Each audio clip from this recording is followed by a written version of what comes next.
আমার হাতের এই ডিম পটেটো কারিটা খেতে সবাই খুব পছন্দ করে। আসসালামু আলাইকুম ভিউয়ার্স, চলুন শুরু করা যাক। কী কী লাগছে। এখানে আছে 8টা ডিম, আচ্ছা এখানে 1 কেজি মতো আলু আমি এভাবে ডুমো করে কেটে নিয়েছি।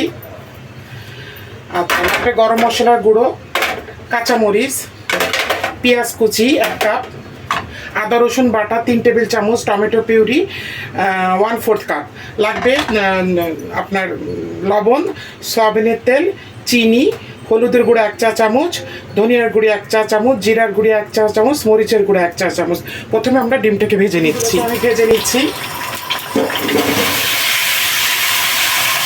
এরপরে আমি আলুগুলোকে ভেজে নিব।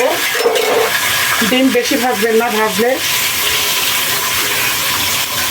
শক্ত হয়ে যায়। এই তেলে আলুগুলো ভেজে নেব। আলুটা ভাজা হয়ে গিয়েছে, আমি আলুটা তুলে নিচ্ছি। একটু ভেজে নেবেন, নাহলে কিন্তু টেস্ট আসবে না। কাঁচা আলু দেবেন না। আমি এখন এই তেলে পেঁয়াজ দিয়ে দিচ্ছি।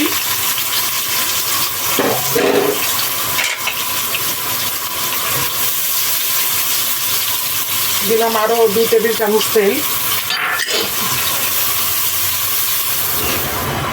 পেঁয়াজটা সাদা ফ্রাই হয়ে গিয়েছে, আমি এখন মশলাগুলো কষাবো। দিয়ে দিচ্ছি এখানে হলুদের গুঁড়া, মরিচের গুঁড়া, ধনিয়া জিরার গুঁড়ি, এখানে আছে টমেটো পিউরি,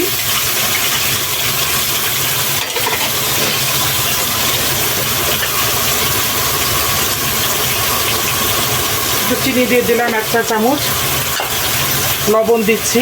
বর্ষাকালে খিচুড়ির সাথে এ ধরনের ডিম বোনা খুবই ভালো লাগে।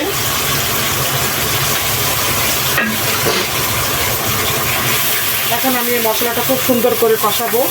কাঁচামরিচগুলো দিয়ে দিলাম।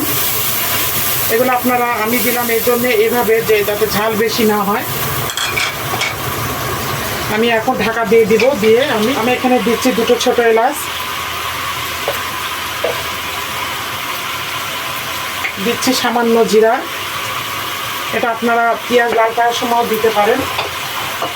গরম মশলা, এই মশলাটা আপনাকে 2 থেকে 3 বার কষাতে হবে।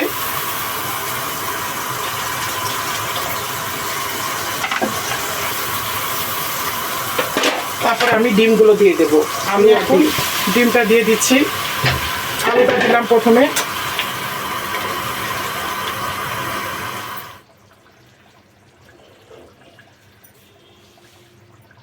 ভিউয়ার্স, তৈরি হয়ে গিয়েছে